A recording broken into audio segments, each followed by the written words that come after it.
지난달에 전해드렸었죠. 아내를 살해한 미국 변호사 첫 공판이 있었는데 공소장에서 정말 충격적인 내용들이 많이 나왔습니다. 일단 기억을 못하실 수 있으니까 어떤 사건이었는지부터 정리를 하고 가죠. 네, 지난해 12월 3일이었습니다. 저녁 7시 50분쯤에 서울 종로구의 한 아파트에서 남편이 아내를 살해하는 사건이 있었는데요. 이 가해자인 남편이 대형 로펌 출신의 한국인 미국 변호사로 알려졌습니다. 그런데 경찰 조사에서 고양이 장난감으로 한 번 때렸다 이렇게 진술한 걸로 알려져서 또 논란이 됐었는데 부검해보니 이 사인은 달랐습니다. 경부 압박 질식, 또 저혈량 쇼크였습니다. 이 당시 아내는 남편의 폭행을 피해서 작은 방으로 도망을 쳤는데 이걸 쫓아가서 길이 35cm, 쇠로 된 둔기로 폭행을 했고요. 또 목까지 졸랐던 것으로 조사가 됐습니다. 무엇보다도 이 아내가 쓰러졌는데 119가 아니라 자신의 아버지를 불렀습니다. 이 가해자의 아버지가 전직 국회의원 출신입니다. 이 아버지에게 먼저 전화를 걸었고 아버지가 여기 도착하고 나서야 119에 신고를 했습니다. 결국 구급대원 왔을 때는 이미 무의식, 무호흡 상태였고요. 얼마 안 가서 결국 아내는 숨졌습니다. 자, 그러면 지난번 영장실질 심사 때 그 장면 다시 한번 보고 가시죠. 집시사 소개 나왔는데 어떻게 살해하신 건가요? 가족에게 하실 말씀 없으세요? 혐의 인정하시나요? 우발적으로 살해하신 건가요? 자, 일단 신상 공개는 되지 않았습니다. 하지만 저희가 이미 많이 신상에 대한 그게 퍼졌죠. 일단 현 씨 성만 밝히겠습니다. 현 씨죠, 현 씨. 이 검찰 공소장에 따르면 이 가해자 현 씨는 10년간 결혼 생활 내내 아내를 정서적으로 학대했습니다. 체크포인트 짚어보죠. 너 같은 여자 널렸어라니요. 근데 살인 사건만큼이나 지금 이 공소장에 담긴 아내에 대한 정서적 학대 내용이 좀 납득도 안 가고 훨씬 분노를 많이 불러일으킨 것 같습니다.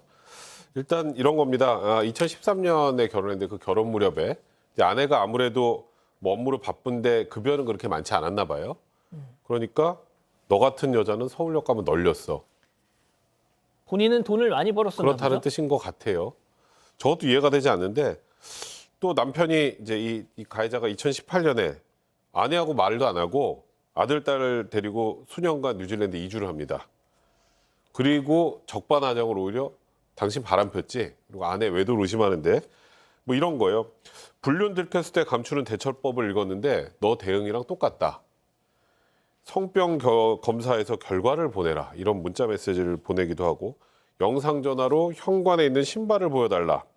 3개월치 통화 명세를 하나하나 다 설명해라. 이런 요구까지 했었다고 합니다.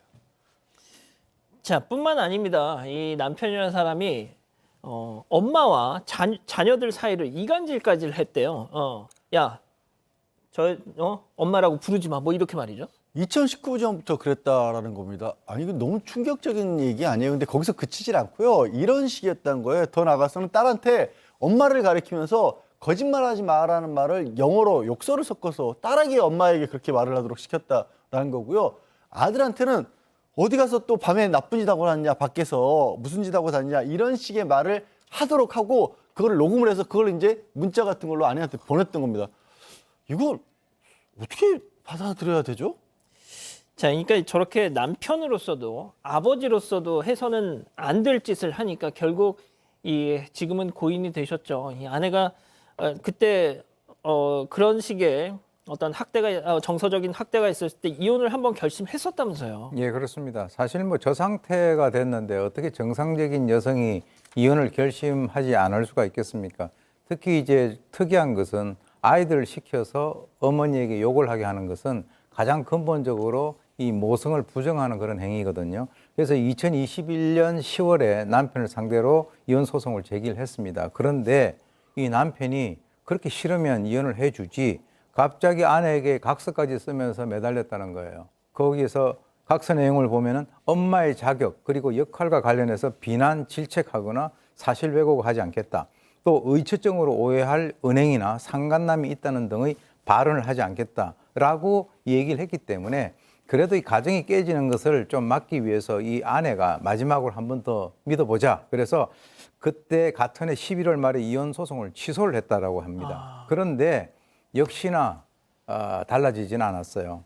각서를 쓴 다음해인 2022년 상반기부터 다시 아내 직장에 전화를 걸어서 아내 행적을 수소문하거나 험담하는 등 약속을 깼다라고 하는데 왜 저렇게 여성을 갖다가 싫어하면서 이혼을 갖다가 안 해주는지 이해하기가 힘듭니다.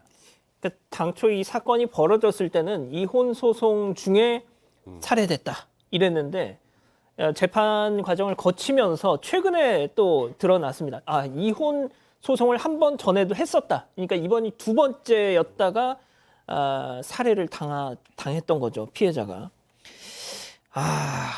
자, 그리고 자녀들이 보는 앞에서 또 왕따까지 했다. 네, 맞습니다. 이 현 씨가 지난해 3월에 아내 포함한 가족들을 다 데리고 뉴질랜드를 갔었습니다.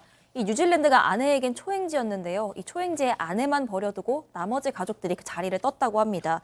그리고 지난해 7월에도 미국행 비행기표를 삽니다. 그런데 본인이랑 자녀들 것만 샀습니다. 아내한테는 자비로 따라오라고 한 뒤에 돌연 현지에 가서는 내가 신용카드를 두고 왔다면서 모든 비용을 다 아내에게 떠넘기기도 했습니다. 심지어 추석에는 아내랑 협의도 없이 그냥 아이들만 데리고 홍콩으로 놀러 여행을 가기도 했습니다. 정말 좀 그러니까 이해할 수가 없어요. 무슨 맥락이 있어야 말이죠. 물론 세세한 디테일한 내용을 저희가 알지 못해서 이런 것일 수는 있는데 결국 저런 지경이 계속되다 보니까 고인이 지난해 집을 나갔다는 거 아닙니까? 네, 그렇습니다. 이혼을 처음에 생각을 하고 딸을 데리고 집을 나갔는데 그런데 또 뭐 또 살고 있는 데 찾아가가지고 경찰에 출동하는 정도까지 있었고요. 이 딸을 데리고 갔다 그랬잖아요. 아내하고 함께 있는 딸에게 이런 얘기를 했답니다. 너 가난한 니네 엄마랑 같이 있으면 너도 루저가 될 것이다. 그러니까 패배자, 뭐 이런 낙오자 이렇게 될 것이다라고 아니 자기 엄마 얘기를 딸에게 저렇게 했다라는 거고요. 또 장모도 찾아갔답니다. 장모한테도 그 이혼 조장하지 말고 참는 법이나 당신 딸한테 가르쳐라 이런 식의 얘기를 했다라는 거예요. 자, 일단 저런 소란이 있고 난 다음 날 두 번째 이혼 소송을 제기했어요. 그런데 한 달이 채 되지 않아서 이 살인 사건이 나면서 좀 비극으로 끝났습니다. 이 지금 재판이 진행이 되고 있는데 백 변호사님 또 한 가지 이슈가 있죠. 저는 제일 이해 안 되는 부분인데요. 이게 지금 재판 시간 끌기 뭐 이런 얘기들이 나오는데 지난 19일에 첫 공판이 있었는데 금방 끝났다고 합니다. 일단 로펌을 3개 선임했는데 최근 선임해서 우리가 공소 사실에 대한 인부를 할 수 없다 이렇게 얘기를 했다는데 여기 부인할 내용이 있습니까? 지금 이 사건에서 뭔가 본인이 내가 하지 않았다고 주장할 부분이 있나요?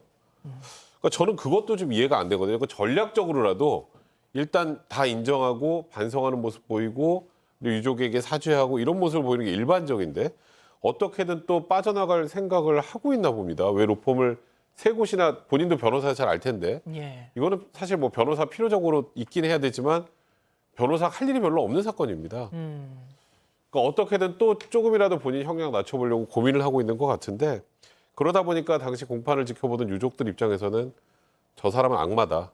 그러니까 제가 그냥 사람이라는 표현을 썼습니다. 그리고 그런 방식 그렇게 얘기를 하시면서 우리 쪽에 사과 한마디 없었다면서 울분을 표했다고 합니다. 자, 교수님, 이 사람, 이 미국 변호사라는 사람의 아버지가 전직 국회의원, 3선 국회의원이라는 거 뭐 다 보도가 나왔잖아요. 2013년 3월 2일 이 미국 변호사 살인범의 결혼식 풍경을 담은 기사가 있습니다. 당시 정권 실세였던 이 피고인의 아버지.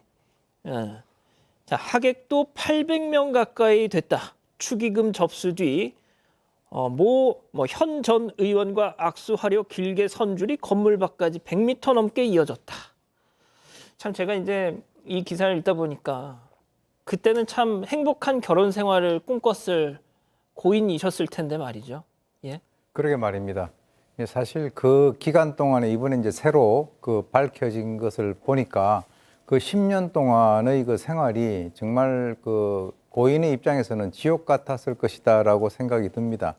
그런데 이제 사실 뭐 저런 상황이 됐는데 또 많은 분들이 왜 이 얼굴을 갖다가 공개하지 않느냐라고 이제 그런 얘기들 많이 하시는데 저는 개인적으로 적어도 이제 1999년 이전 우리가 뭐 살인 피의자들에 대해서는 조건 없이 신상 공개를 갖다 하고 얼굴을 다 이렇게 드러내고 했었던 그 상태로 저는 돌아가야 된다라고 개인적으로 지금까지 줄기차게 주장을 해 왔었었는데 사실은 뭐 그렇게 행복한 결혼식이 결국 이런 식으로 비극으로 마무리되는 그 사항에 대해서 매우 안타깝다라고 봅니다.